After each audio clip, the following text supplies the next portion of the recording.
వీళ్ళేమో నగరం మొత్తం క్లీన్ చేయాలి, నగరాన్ని మొత్తం కూడా తీర్చిదిద్దాలి. అంతా క్లీన్ చేసి ఇంటికి వస్తే వీళ్ళు దాన్ని క్లీన్ చేసుకోలేని పరిస్థితిలో వీళ్ళు జీవనం సాగిస్తున్నారు. అవకాశం ఉంటే క్లీన్ చేసుకుని బతుకుతారు, కానీ క్లీన్ చేసుకునే అవకాశం కూడా లేదు. ఒక్కొక్కళ్ళ ఫ్యామిలీ అయితే ఇచ్చిన క్వార్టర్కి పక్కన ఒక రేకు దించుకుని ఆ రేకులో ఉంటున్నారు. మరి వీళ్ళందరూ కుటుంబ సభ్యులు పెరిగారు కదా, 60 సంవత్సరాల క్రితం ఉన్నట్టుగానే ఉండదు కదా సంఖ్య. అప్పుడు 10 మంది ఉంటే ఇప్పుడు 50 మంది అయ్యారు. ఆ 50 మంది ఎక్కడ బతకాలి? వాళ్ళు ఏమైనా వేసుకుందామంటే అవకాశం లేదు, గవర్నమెంట్ ఒప్పుకోదు. పోనీ గవర్నమెంట్ వచ్చి ఏమన్నా కట్టిస్తుందంటే ఇప్పటి వరకు లేదు. గతంలో కూడా ఇదే ప్రాంతంలో డయేరియా వస్తే జనసేన అధ్యక్షుడు వచ్చిన తర్వాత కొంచెం కదిలి అప్పటి నుంచి వాటర్ లైన్ వచ్చిందని చెప్తున్నారు వీళ్ళు. సిగ్గుపడాలి ఒకసారి ప్రభుత్వంలోని పెద్దలందరూ కూడా.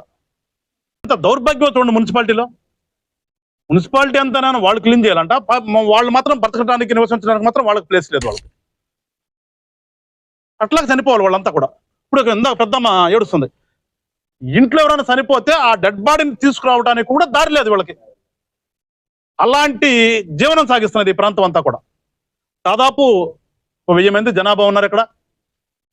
అవి చూస్తే నాకు అర్థం కావట్లేదు. కాలనీ అన్నారు కానీ ఆ పాత కట్టినటువంటి క్వార్టర్స్ అన్ని కూడా శిథిలావస్థలో ఉండి దానికి పాపం పైన రేకులు పెట్టుకుని వీళ్ళందరూ కూడా జీవనం సాగిస్తుంటే మరి అధికారులు ఎందుకని వీళ్ళని ఇప్పుడు దాకా పట్టించుకోలేదో.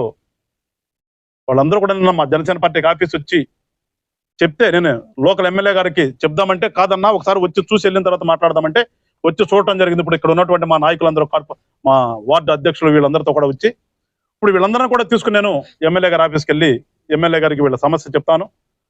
అక్కడి నుంచి మున్సిపాలిటీకి తీసుకెళ్లి మేయర్ గారు కమిషనర్ గారి దృష్టికి తీసుకెళ్లి కూడా అతి త్వరలో వీళ్ళకందరూ కూడా ఏదో ఒకటి పర్మనెంట్ గా సొల్యూషన్ వచ్చేదాకా కూడా జనసేన పార్టీ వీళ్ళ పక్షాన నుండి ఖచ్చితంగా పోరాడతాం.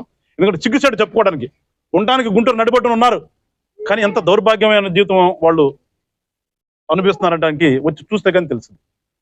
ఎమ్మెల్యే గారిని వెళ్ళి కలుద్దాం, ఎమ్మెల్యే గారు స్పందించి చేస్తే ఓకే, లేని పక్షంలో అవసరమైతే ముఖ్యమంత్రి దాకానే సరే ప్రయాణం చేసి మీ అందరికీ కూడా ఏదో ఒకటి పర్మనెంట్ గా వాటర్స్ కట్టిస్తారా, లేదంటే మిమ్మల్ని తీసుకెళ్ళి ఇంకోసారి మీకు ఏర్పాటు చేస్తారా, ఏదైనా కానీ మీకు మంచి జీవనం వచ్చే విధంగా మీ తరపున పోరాడటానికి జనసేన పార్టీ ఉంది.